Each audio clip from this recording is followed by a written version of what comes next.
E aí, pessoal, tudo certo? Já parou para pensar se existe uma maneira de, destravar o verdadeiro potencial da sua empresa ou do seu time? Pois é sobre isso que a gente vai falar hoje. A teoria das restrições. É uma filosofia de gestão super poderosa, focada em uma coisa: encontrar e fortalecer o elo mais fraco do seu negócio. Bora mergulhar nisso? Vamos começar com uma pergunta que, olha, tira o sono de muito gestor por aí. Você já teve aquela sensação de que a sua equipe está dando sangue, todo mundo correndo, se esforçando ao máximo, mas no fim do mês os números não refletem nada disso? Parece que todo aquele esforço simplesmente some no meio do processo? É frustrante, né? Pois é. E se eu te disser que essa frustração toda talvez não seja um mistério tão complicado assim? E se na verdade a culpa for de um único fator? Um culpado que muitas vezes está escondido, invisível, mas que está ditando o ritmo de toda a sua operação. É exatamente isso que a gente vai investigar agora. Ok, vamos para a ideia central, que é genial de tão simples. Pensa na sua empresa, no seu projeto ou até no seu departamento como se fosse uma corrente, daquelas de metal mesmo. Agora me diz, adianta você ter elos super fortes de aço reforçado se um deles é de plástico? Não adianta, né? A força da corrente inteira é definida por aquele único elo fraco. Fortalecer qualquer outro ponto é literalmente um desperdício de tempo e de energia. E a solução para esse enigma tem nome: Teoria das Restrições, ou TDR, mas você vai ouvir muito por aí a sigla em inglês, TOC. Quem sacou isso foi um físico israelense chamado Eliyahu Goldratt, lá em 1984, num livro que virou um clássico, a Meta. É uma forma de pensar que vira a chave da gestão tradicional, sabe? Em vez de otimizar cada pedacinho isolado, o foco passa a ser o sistema como um todo. Então, o ponto crucial é este. A TOC parte de um princípio básico de que em qualquer sistema, seja uma fábrica, um hospital, o que for, sempre existe uma restrição principal, um único fator que está segurando todo o resto. O segredo, então, não é fazer todo mundo trabalhar mais, mas sim trabalhar de forma mais inteligente, mirando todos os esforços nesse ponto crítico. Agora segura aí, porque aqui tem um detalhe que muda o jogo. O próprio Goldratt fez uma distinção super importante. Gargalo e restrição não são a mesma coisa. Muita gente usa como sinônimo, mas não são. Pensa assim, toda restrição é sim um gargalo, mas nem todo gargalo é a restrição, aquela que realmente limita o sistema inteiro. A diferença fica bem clara aqui. Você pode ter vários pontos onde o trabalho acumula, sabe? Várias máquinas lentas, várias pessoas sobrecarregadas, ou seja, vários gargalos. Mas só um deles está de fato definindo a velocidade máxima de todo o seu negócio. Esse é a restrição. Se você focar nos gargalos errados, é a mesma coisa que fortalecer os elos que já são fortes na corrente. Não vai gerar resultado nenhum no final. Certo, a teoria é fantástica. Mas como a gente coloca isso para rodar na prática? A boa notícia é que a TOC nos dá um mapa, um passo a passo bem claro.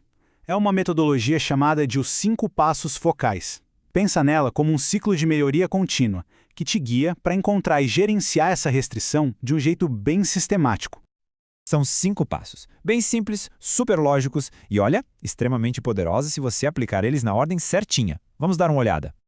Esse processo é um ciclo que não para. Primeiro, o óbvio, você tem que identificar onde está o elo mais fraco. Depois, você vai explorar, ou seja, espremer cada gota de capacidade que aquela restrição já tem, sem gastar dinheiro. O terceiro passo é o mais difícil e o mais importante: subordinar todo o resto. O sistema inteiro tem que dançar conforme a música da restrição. Se ainda não for suficiente, aí sim você eleva, investe para aumentar a capacidade. E por fim, o mais importante, você reinicia o ciclo para não cair na inércia, porque assim que você resolve uma restrição, adivinha? Outra aparece em outro lugar. Olha, se você só puder levar uma única ideia daqui hoje, que seja esta. Qualquer melhoria que você faça num ponto que não é a restrição do sistema é uma ilusão. Você pode deixar uma máquina super eficiente, mas se ela não é a restrição, ela só vai criar uma montanha de estoque na frente do verdadeiro gargalo. Isso aumenta custo e não aumenta o resultado final em nada.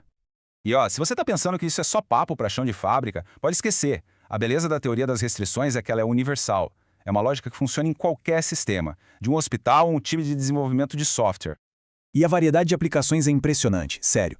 Na saúde, pode ajudar a reduzir aquelas filas de espera gigantes. Em gestão de projetos, a TOC deu origem a uma metodologia inteira, a corrente crítica. No varejo, ajuda a otimizar o estoque. Em TI, a gerenciar a capacidade de um time. É como colocar um óculos novo para enxergar qualquer negócio. Agora, para pensar com essa lógica, a gente precisa mudar a régua que a gente usa para medir o sucesso. A contabilidade tradicional, com aquele foco maluco em reduzir o custo por unidade, pode levar a gente a tomar decisões erradas. Tipo, produzir um monte de coisa que não vende só para manter as máquinas ocupadas e o custo parecer menor. A TOC foca em 3 coisas: maximizar o ganho, que é o dinheiro que entra com as vendas, minimizar o inventário, que é o dinheiro parado em estoque, e controlar a despesa operacional. E a prioridade número 1 é sempre o ganho. Beleza. Até agora, a gente falou de restrições que a gente consegue ver, né? Uma máquina, uma pessoa, um departamento. Mas o verdadeiro desafio, e onde está a maior oportunidade de ganho, é naquelas restrições que são invisíveis. É aqui que a TOC se torna realmente transformadora. Muitas vezes, a sua maior restrição não é algo físico. Pode ser uma política da empresa, uma regra de compras que te obriga a comprar em lotes enormes, uma métrica de desempenho que incentiva o time a produzir mais do que o necessário, ou um simples hábito, aquela burocracia que ninguém nem sabe mais por que existe. São as restrições de política que estão enraizadas na cultura. E a mais perigosa, a mais traiçoeira de todas as restrições é a inércia. Lembra do 5º passo? Evitar a inércia. Ele tá ali por um motivo. A mentalidade do "a gente sempre fez assim" é um veneno. Ela aparece justamente quando você consegue uma melhoria e aí a própria resistência a mudar de novo vira o seu novo elo mais fraco. Isso tudo nos leva a uma reflexão final. A teoria das restrições é muito mais que um kit de ferramentas, é uma mudança de mentalidade. Ela nos força a questionar tudo aquilo que a gente achava que sabia sobre gestão e eficiência. Então, eu vou deixar vocês com essa pergunta. Na hora de procurar o elo mais fraco na sua organização, você já parou para pensar que talvez ele esteja na forma como você e a sua equipe enxergam os problemas?